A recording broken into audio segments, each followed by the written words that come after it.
आप जान के शॉक हो जाएंगे कि इंडिया का मीट मार्केट कितना बड़ा है। इंडिया वर्ल्ड के one of the most meat exporters में गिना जाता है और all over the world India beef का लार्जेस्ट एक्सपोर्टर है। कितनी हैरान कर देने वाली बात है कि इंडिया जहां बीफ को कंज्यूम तक नहीं किया जाता, वहीं से बीफ का इतने बड़े लेवल पे एक्सपोर्ट चल रहा है। लेकिन ये बिल्कुल भी वैसा नहीं है जैसा आप सोच रहे हो, क्योंकि इंडिया में बीफ पूरी तरीके से बैन है। तो आखिर इंडिया से इतने बड़े लेवल पे बीफ का एक्सपोर्ट चल कैसे रहा है? और शायद आपको पता नहीं होगा कि यही मीट इंडस्ट्री एनवायरमेंटल पॉल्यूशन में सबसे बड़ा रोल निभाती है, लेकिन फिर भी वर्ल्ड लेवल पे मीट इंडस्ट्री का इतना बड़ा नेटवर्क चल रहा है। तो आज के इस वीडियो में मैं आपको इंडिया और वर्ल्ड लेवल पे चल रही मीट इंडस्ट्री का असली सच बताने वाला हूँ। सो हे फ्रेंड्स, स्वागत है आपका मेरे चैनल वन क्लिक हिस्ट्री पे एक और न्यू वीडियो के साथ में। तो आज के इस वीडियो का टॉपिक है the dark reality of meat industry. तो चलिए आज के वीडियो को शुरू करते हैं।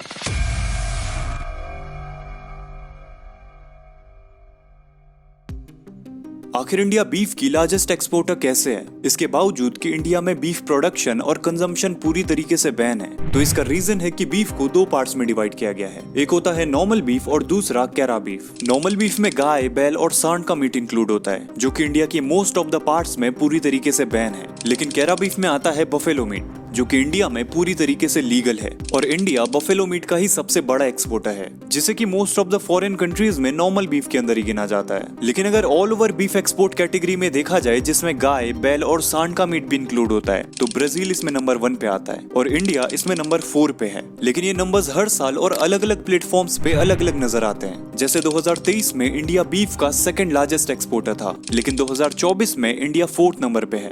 अब मैं आपको एक शॉकिंग बात बताता हूँ। इंडिया एनिमल प्रोडक्ट्स का एक अच्छा खासा एक्सपोर्टर है, लेकिन आपको ये भी पता होना चाहिए कि आखिर असली बिजनेस चल कहां से रहा है। तो अब आप 2023 के नंबर्स को देखिए। इंडिया 2023 में लगभग $4.5 बिलियन का बिजनेस करता है एनिमल प्रोडक्ट्स को एक्सपोर्ट करके, और आप जान के शॉक हो जाओगे कि इसमें से 82% आया है सिर्फ और सिर्फ बफेलो मीट से। अब इंटरनेशनल मार्केट में इंडियन बफेलो मीट की डिमांड बहुत ही तेजी से बढ़ रही है और इंडिया उसे फुलफिल करने की कोशिश भी कर रहा है। लेकिन हमें ये भी पता होना चाहिए कि इस सब के लिए हम क्या कीमत चुका रहे हैं। और अभी जो मैं आपको बताने वाला हूँ, हो सकता है आपको ना पता हो और आप जान के शॉक हो जाओ। और अगर आप अभी भी वीडियो देख रहे हैं तो उम्मीद करूंगा कि आप वीडियो को लाइक और चैनल को सब्सक्राइब जरूर करेंगे। तो हमारी अर्थ की जितनी भी जमीन रहने लायक है, उसमें से आधी सिर्फ एग्रीकल्चर में यूज हो जाती है, और एग्रीकल्चर में यूज होने वाली इस आधी जमीन में से भी 2/3 पार्ट सिर्फ और सिर्फ पशुओं को चराने में यूज होता है, और जो बाकी का 1/3 पार्ट है उसमें खेती की जाती है। और इस खेती में से भी केवल आधा ही हिस्सा इंसान के खाने में यूज होता है, बाकी का आधा हिस्सा तो पशुओं को खिलाने में और मैन्युफैक्चरिंग पर्पज से यूज हो जाता है। इसका मतलब है कि अगर ऑल ओवर देखा जाए तो एग्रीकल्चर लैंड का 80% हिस्सा सिर्फ और सिर्फ पशुओं को पालने में यूज हो जाता है, फिर चाहे वो डायरेक्टली हो या फिर इनडायरेक्टली। हाँ, कुछ एक्सेप्शन केसेस में हमें देखने के लिए मिलता है जहां पशुओं को पालने में ज्यादा जमीन यूज नहीं होती है। और वो कैसे?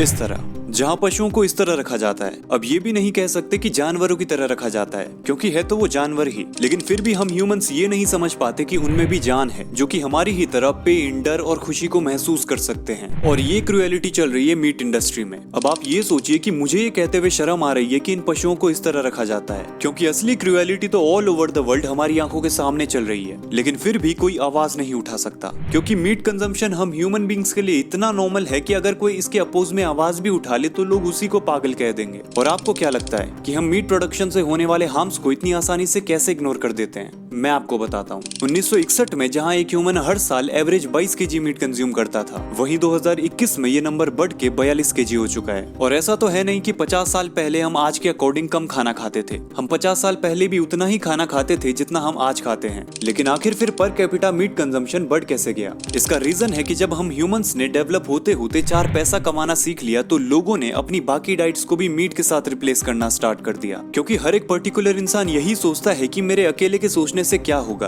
तो छोड़ो, किसी की जान जाए तो जाए, लेकिन मुंह का स्वाद कहीं ना जाए। और यही रीजन है कि हम मीट प्रोडक्शन से होने वाले हार्म्स को इतनी आसानी से इग्नोर कर देते हैं। और आपको एक और जरूरी बात जाननी चाहिए कि meat industry one of the biggest reason है एनवायरमेंटल पॉल्यूशन का। मीट इंडस्ट्री से होने वाला डिफॉरेस्टेशन ग्लोबल वार्मिंग को खुलेआम बढ़ावा दे रहा है, लेकिन हम इसे आसानी से इग्नोर कर देते हैं। अब आप सोच सकते हो कि मीट इंडस्ट्री, डिफॉरेस्टेशन और ग्लोबल वार्मिंग क्या कनेक्शन है इन सब में? तो मैं आपको एक्सप्लेन करता हूँ, जिसका आगे मैं आपको एक एग्जैक्ट एग्जांपल भी दूंगा। तो मीट इंडस्ट्री में मीट प्रोडक्शन और पैकेजिंग के लिए पोल्ट्री फार्म और मीट फैक्ट्रीज बनाई जाती हैं, जिन्हें बनाने के लिए बड़े लेवल पे डिफॉरेस्टेशन किया जाता है। और जब ये पेड़ काटे जाते हैं तो ऑब्वियसली जो पेड़ एनवायरमेंट में कार्बन डाइऑक्साइड जैसी गैसेस को बैलेंस करते हैं उन्हें ही काट दिया जाएगा, तो कार्बन डाइऑक्साइड जैसी ग्रीन हाउस गैसेस का लेवल तो इंक्रीज होगा ही। अब हो सकता है कि कुछ लोग कहेंगे कि अरे बाकी फैक्ट्रीज और बिल्डिंग्स बनाने में डिफॉरेस्टेशन नहीं होता क्या? तो आपकी जानकारी के लिए बता दूं कि मैंने पहले ही क्लियर किया है कि हमारी ऑल ओवर हैबिटेबल जमीन में से 80% तो सिर्फ पशुओं को चराने और उन्हें पालने में यूज हो जाता है। तो इसे बाकी इंडस्ट्रीज से कंपेयर करके तो मत ही देखना। और इसका एक अच्छा खासा एग्जांपल भी मैं आपको बता देता हूँ। वर्ल्ड की कुछ one of the biggest meat production companies पे इलीगल डिफॉरेस्टेशन का आरोप लगाया जाता है कि ये कंपनीज ब्राजील के सेराडो फील्ड्स में अपने फार्म्स और फैक्ट्रीज के लिए इलीगल डिफॉरेस्टेशन कर रही है, लेकिन ये कंपनी साफ तौर पे मना कर देती है। और जब जांच चलती है तो पता लगता है कि इन कंपनीज के पास मोस्ट ऑफ द लैंड्स के पेड़ों को काटने की कोई लीगल परमिशन ही नहीं थी। इतने बड़े लेवल पे ये सब चल रहा है। और डिफॉरेस्टेशन तो एक छोटा सा इनडायरेक्ट पार्ट है मीट इंडस्ट्री से होने वाले पोल्यूशन का। इससे होने वाला पोल्यूशन यहीं तक नहीं है। ग्लोबल ग्रीन हाउस एमिशन का 11 से 19% हिस्सा केवल पशुओं से आता है। और मीट इंडस्ट्रीज बड़े लेवल पे अननेचुरली इन पशुओं की फार्मिंग करती है, जिससे ये पशु अपनी नेचुरल पॉपुलेशन से बहुत ज्यादा हो जाते हैं और बहुत बड़े लेवल पे ग्रीन हाउस गैसेस का एमिशन करते हैं, जिससे हमारी ये मीट इंडस्ट्रीज एयर पोल्यूशन को किस लेवल पे बढ़ा रही है हमें शायद खुद पता नहीं है। और बाकी मीट फैक्ट्रीज से होने वाला वाटर पोल्यूशन अलग। और इस सब में सबसे बड़ी चीज पता है क्या है जो हम इग्नोर कर देते हैं? वो है ह्यूमैनिटी। हम एक लाइफ को सिर्फ इसलिए पैदा कर रहे हैं ताकि हम उसे मार के खा सकें, और हमें इससे कुछ फर्क भी नहीं पड़ता। रोड्स पे 100-200 रुपए किलो जाने बिक रही हैं। और सच तो ये है कि चाय की टपरियों पे बड़े बड़े मुद्दों पे ज्ञान देने वाले लोग या तो यहाँ चुप हो जाएंगे या फिर यहाँ भी खुद को डिफेंड करेंगे।